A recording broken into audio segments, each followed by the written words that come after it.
Bonjour, je m'appelle Benjamin et donc je vais vous présenter un développement pour l'agrégation. Donc ici, on va montrer que SO3, le groupe SO3 est simple. Donc, théorème.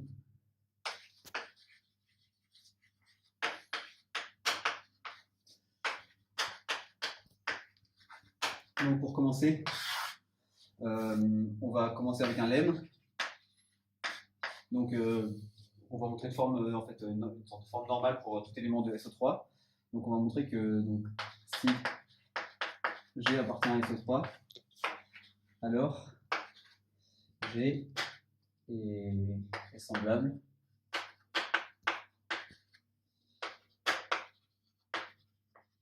à une matrice de la forme avec 1 et puis ensuite une rotation comme ceci. Voilà. Donc pour montrer ce lemme, on va d'abord regarder le spectre de G. Donc déjà, si lambda est une valeur propre réelle de G, alors c'est plus ou moins 1. Et de plus, donc, si lambda est une racine non réelle, donc une valeur propre,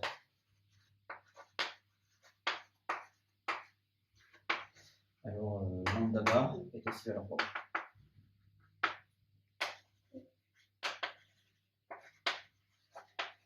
Donc, et avec ceci, en fait, ça va nous donner que les spectres possibles, donc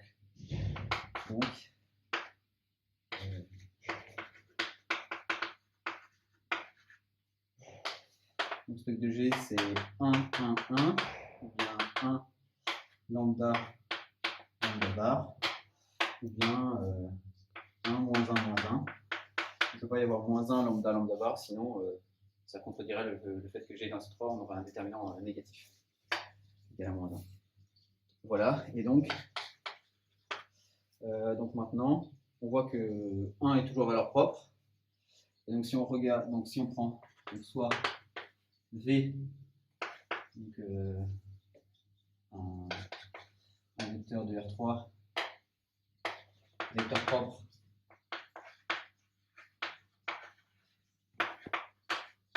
pour la valeur propre 1, on peut choisir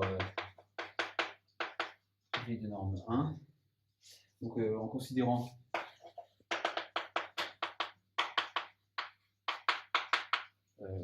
F l'orthogonale sous espace propre et de la droite RV, F, puisque G est orthogonale, F est stable par G, et donc on peut parler un homomorphisme induit de G sur F. En fait, il est dans SO2, qui est déterminant 1. Voilà. Comme ça. Et donc il s'écrit. Donc, ça termine la preuve. Bien. C'est une matrice de rotation.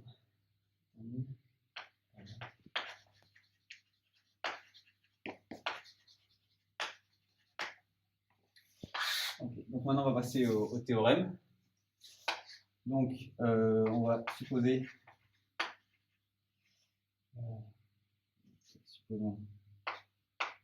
H un sous-groupe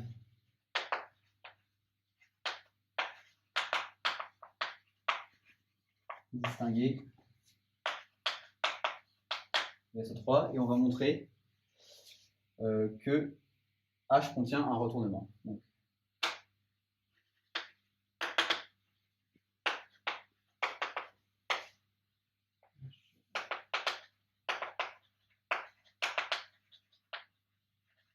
je vais tout de suite montrer pourquoi on montrait ça en fait. Donc, d'abord, parce qu'en fait, si Donc, si H contient un retournement, en fait, il contient tous les retournements.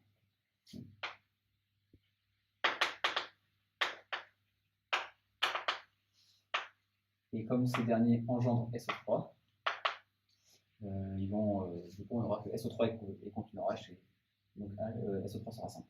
Donc, si H contient un retournement, on va noter H.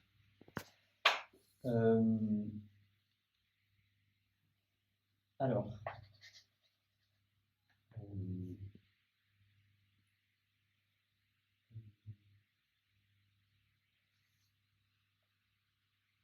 si on prend G dans SO3,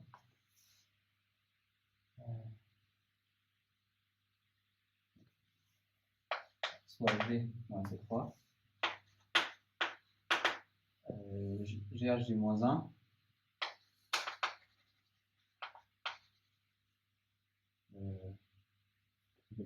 c'est pas la bonne façon de faire.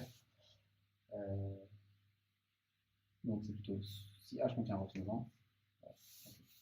Je vais reprendre. Donc on suppose que H contient un retournement. Donc maintenant on va prendre soit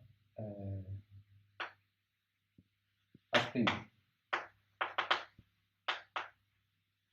un autre retournement de SO3, mettons d'axe D, la droite D, et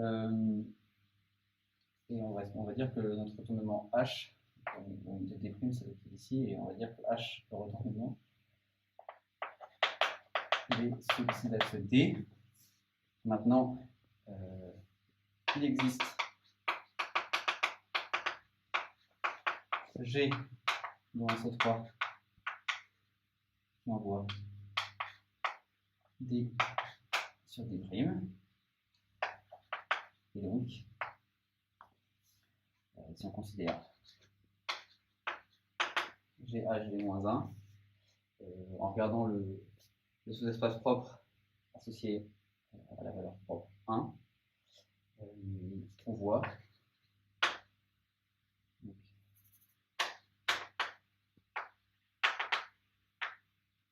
ça va être un retournement d'axe GD, ça c'est D. Et donc là, on a montré que si on a un retournement, alors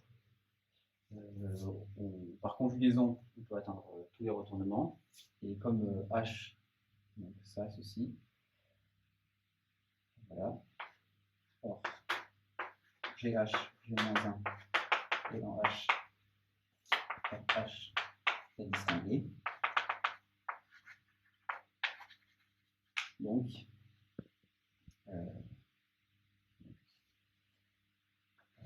SO3, donc H. Okay.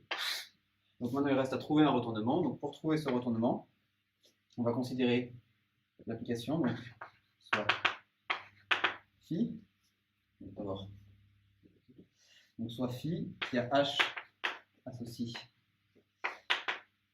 trace, G, de G, H0, G-1,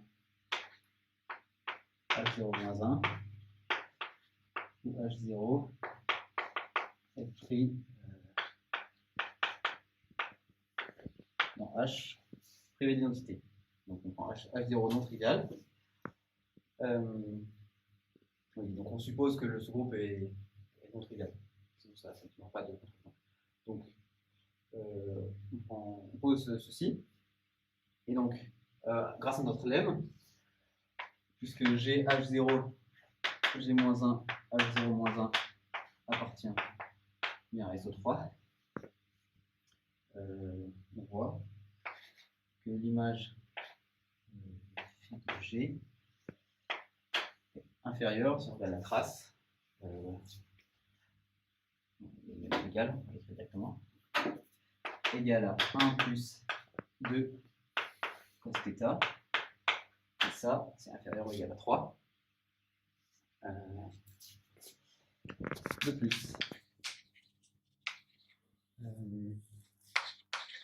SO3 est connexe, puisque connexe par arc. On peut faire une preuve, je ne sais pas si je vais avoir le temps, mais on peut faire une preuve grâce au lemme, on peut le voir plus tard. Donc SO3 est connexe et compact. C'est un sous-groupe de O3 qui est compact. Donc est connexe pardon, et compact. Donc l'image par phi qui continue, c'est la composée de la trace et de produit matriciel, donc produit d'éléments de SO3. Donc l'image phi SO3 est un intervalle compact de R. Donc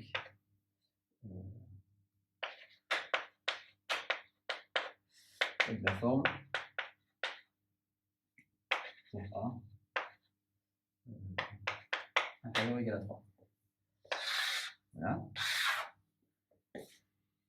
Maintenant, on va pouvoir montrer que A est différent de 3. Donc, supposons par l'absurde que A égale 3. Cela signifie que pour tout G dans SO3, on a que la trace de G H0, G-1, H0-1 est égal à 3. Autrement dit, H0, G-1, H0-1 égale l'unité. Et autrement dit,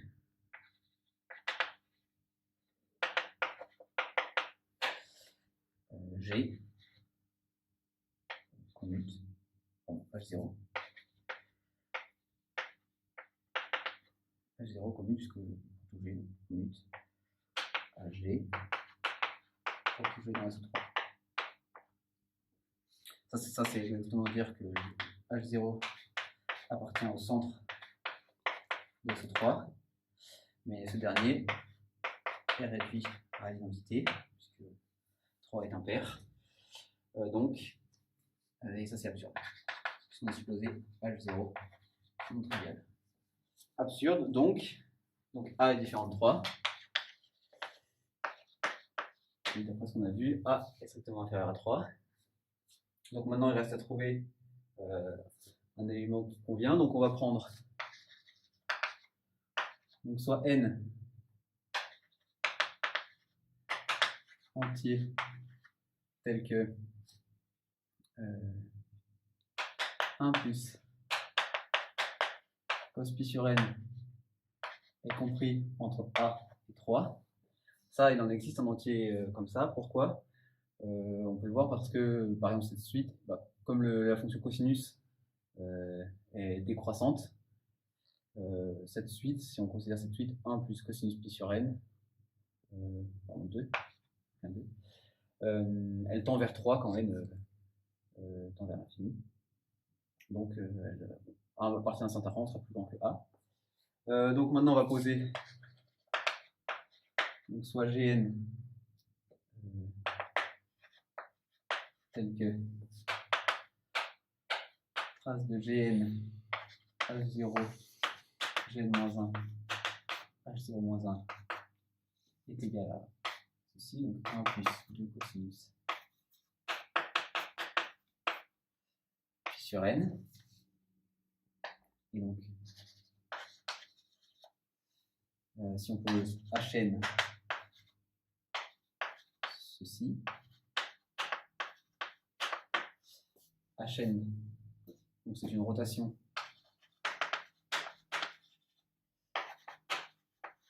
dans le pi sur n, et comme H est distingué, on a bien que Hn H. De plus, Hn puissance n appartient à H. Là, je pense groupe stable par produit. Et mais Hn puissance n est une rotation. Une composée de rotation, c'est une rotation. Mais ici, d'angle n fois pi sur n, c'est-à-dire pi. Donc Hn, un retournement qui appartient à H. C'est ce qu'on veut montrer. Voilà.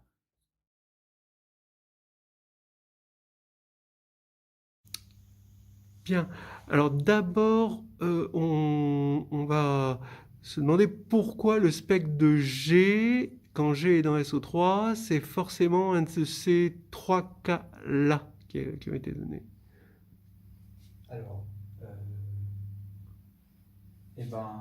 donc, comme je l'ai dit,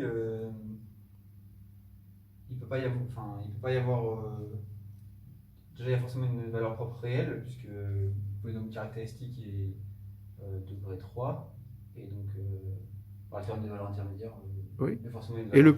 le polynôme caractéristique, il appartient à quoi? C'est un polynôme de degré 3, mais sur quel corps? Sur R. Sur R, hein, d'accord. Donc ça, oui, oui. Ça... Pourquoi c'est 1 ou moins 1? Qu'est-ce qu'on peut dire des valeurs propres d'une matrice de O de 3? Ah non, c'est juste parce que c'est une isométrie. Oui, c'est une isométrie. Voilà, c'est l'isométrie. Donc en général, qu'est-ce qu'on peut dire d'une valeur propre d'un élément de O de 3? Ou de O de N dans C? Et ben, c'est le module 1. Oui, c'est de module 1. Ouais. Donc d'accord, donc on va avoir un... Donc maintenant, si c'est moins 1... Et donc si c'est moins 1, il y a forcément il peut pas y avoir moins 1 lambda bar. Oui. Parce que sinon, lambda bar, pour le coup, le produit est négatif. Oui. Est positif, pardon. Oui. Donc, en faisant le produit, on aurait un déterminant négatif. Oui, d'accord. Donc en fait, c'est ça qui convainc. Je crois que tu as à peu près tout dit pour convaincre. Bon, donc maintenant, pourquoi F, l'orthogonale de RV est stable par G? Du coup, je l'écris. Oui, on peut l'écrire. Tu peux effacer un petit peu le lemme là. C'est du coup, puisque G est orthogonal, donc si on prend on pose en fait une base de F des V', et donc qu'est-ce qu'on veut montrer? On va voir que si U est dans F,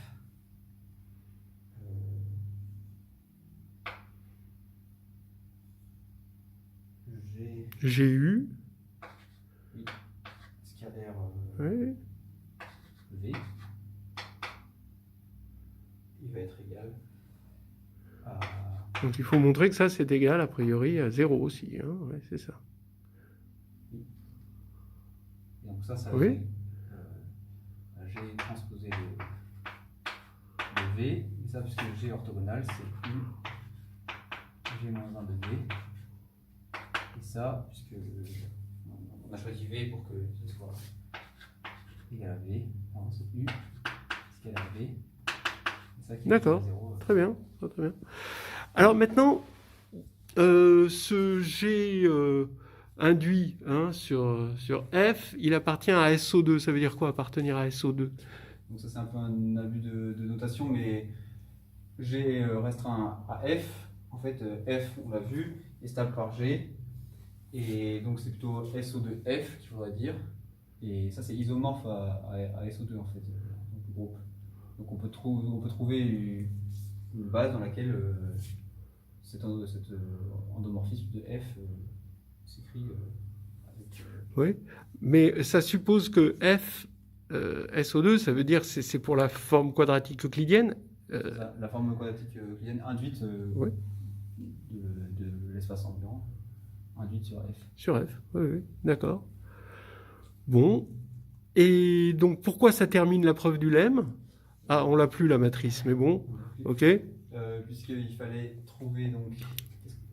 Voilà, on cherche à écrire notre matrice G Oui.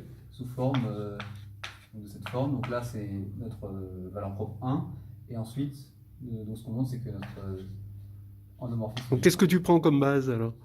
Du coup, pour que ce soit semblable, tu choisis quoi comme base? On prend la base. Et bien justement, donc on a V, notre premier vecteur de base. Oui. Et ensuite, on a une base orthonormée de F. Voilà. Et donc dans cette base-là, d'accord. ça va s'écrire sinus θ.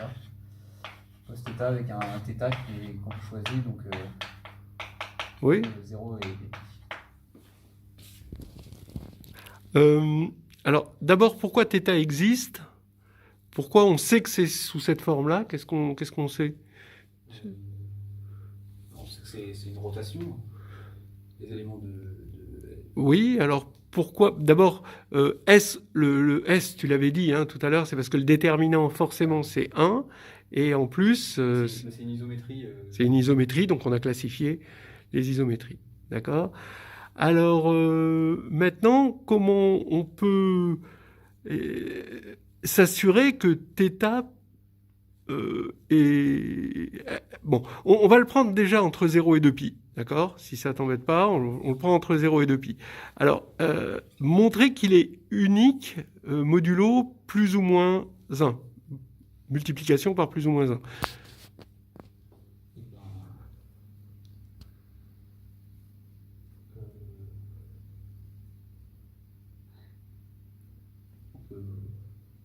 Je peux comprendre la question.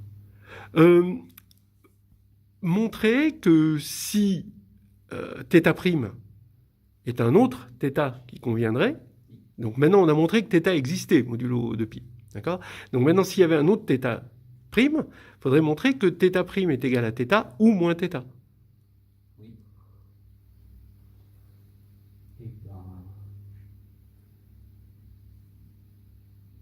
Que sinon ce ne serait pas semblable. Déjà, la trace elle est invariante par similitude. Oui. Donc nécessairement on a 2 cos θ Oui, oui. égal à 2 cos voilà. θ'. Et donc θ égale plus ou moins θ', modulo 2π. D'accord? C'est l'équation. Très bien. Alors maintenant, tu affirmes qu'il existe G dans SO3 qui envoie D sur D'. Oui? Eh bien, donc D', c'est deux droites, elles ont chacune un vecteur directeur qu'on peut prendre normé. Oui, oui. Et donc, si on considère donc, ces deux vecteurs, ils définissent un plan. Et donc, en prenant une rotation d'axe, un vecteur orthogonal donc, à ce plan, on voit bien qu'on trouve une rotation qui envoie un vecteur sur l'autre et donc une droite sur l'autre. D'accord. D'axe, l'axe c'est une droite, c'est pas un vecteur. Oui. Donc qu'est-ce qu'il faut dire? D'axe. La droite engendrée par le vecteur. Oui, d'axe, l'orthogonale du plan. Oui, oui. Juste l'orthogonale du plan. Voilà. Et pourquoi GH-1 est un retournement du coup d'axe D'? Alors du coup, si on regarde, donc, H est un retournement, donc le sous-espace propre associé à la valeur 1, c'est exactement D. Oui, est-ce que tu pourrais écrire un retournement dans la matrice d'un retournement, la matrice de forme normale d'un retournement? Un retournement, c'est exactement une symétrie orthogonale autour, d'axe justement une droite, autour d'une droite. Donc dans une base tout normal, c'est écrit comme ça. D'accord. Donc c'est d'angle Pi, c'est l'équivalent d'une rotation d'angle pi. C'est une rotation d'angle pi. D'accord. Et donc là maintenant, qu'est-ce que tu peux dire de l'axe de retournement ici qui va te servir pour montrer ça? Puisque du coup,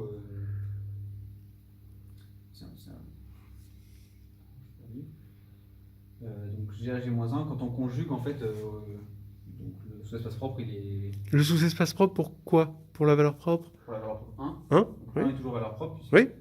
Et donc, le sous-espace propre il va être transporté, ça va être juste G. D'accord, G, je crois que c'était sous-espace propre si c'est la droite T. d'accord. Tu sais comment ça s'appelle ce principe? Le principe de conjugaison. Ouais, principe de conjugaison, principe de translation selon comment on situe. Ouais, C'est-à-dire que quand H a pour sous-espace propre, pour une valeur propre lambda, un certain sous-espace EF, par exemple, alors GH-G-1, pour le même lambda, ça va être GF. Très bien. OK. Alors donc, maintenant, GH-G-1 appartient à un grand H, H est distingué, donc on a cette inclusion. Alors, puisque les retournements, parce que... parce que les retournements engendrent SO3. D'accord. Oui. Tu as une idée un peu pour comment on montre que les retournements engendrent SO3? Alors déjà il faut savoir montrer que SO3, O3 est engendré par les réflexions. Ouais. Donc les réflexions dans une bonne base elles s'écrivent Ouais. avec un seul moins 1. Ouais, ouais. Donc c'est Une bonne base qui a la bonne idée d'être orthonormé. orthonormée, ouais. Voilà. Et donc si on sait que O3 est engendré, donc ça on peut le montrer par récurrence, c'est engendré par les réflexions. Ouais, ouais. Et ensuite, et ben donc SO3, Par récurrence sur quoi? sur la dimension. Oui, sur la dimension, ouais, ouais. SON, donc, O, Oui, oui. Ouais, ouais, d'accord.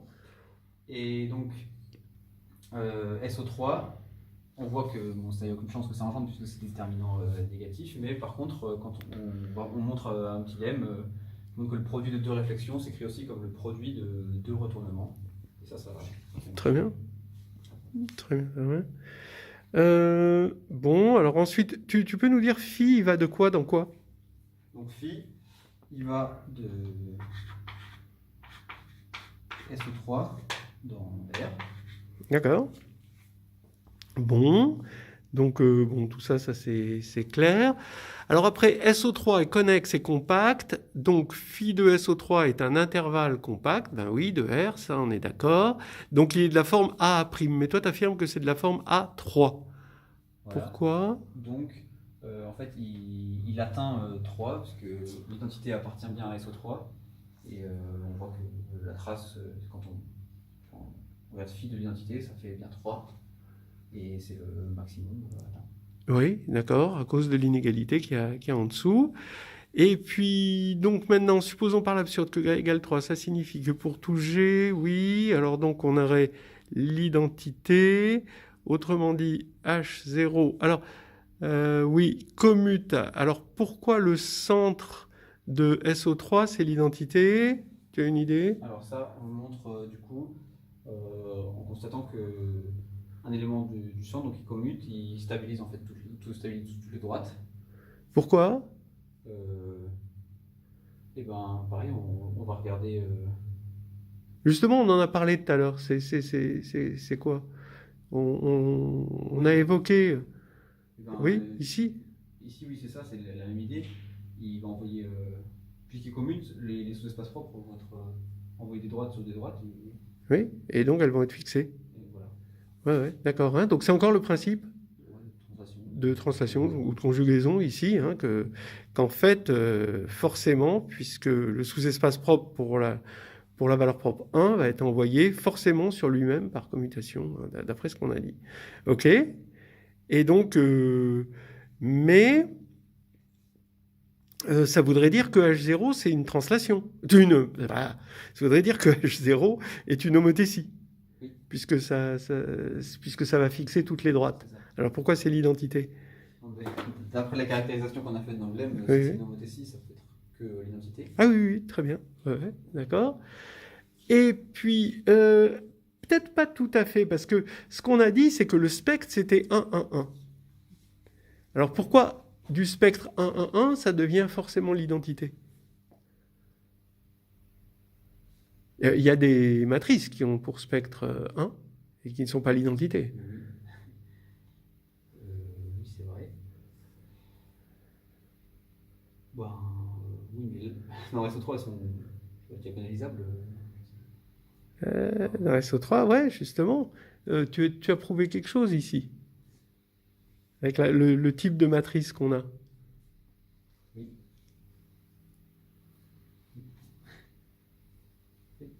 Donc θ, il vaut combien ici? Si le... Il vaut pi ou moins pi. il vaut, si on a 1, 1, 1. C'est- Θ vaut pi ou moins pi. Non, non, non, non, regarde. 1 vaut 0, oui, 0.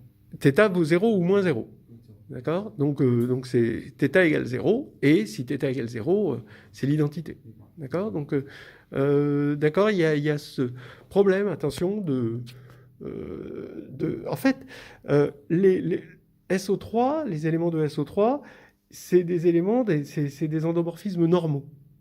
Donc, si on est sur C, c'est diagonalisable en base orthonormée. Et si on est sur, si le spectre c'est R, donc c'est diagonalisable, hein, d'accord? Ok. Alors maintenant, bon, le reste, ça va parce que. Alors oui, ici il y a un petit truc. Pourquoi 1 plus 2 cosinus pi sur n? Pourquoi il existe un n tel que qui va coincer ça entre A et 3?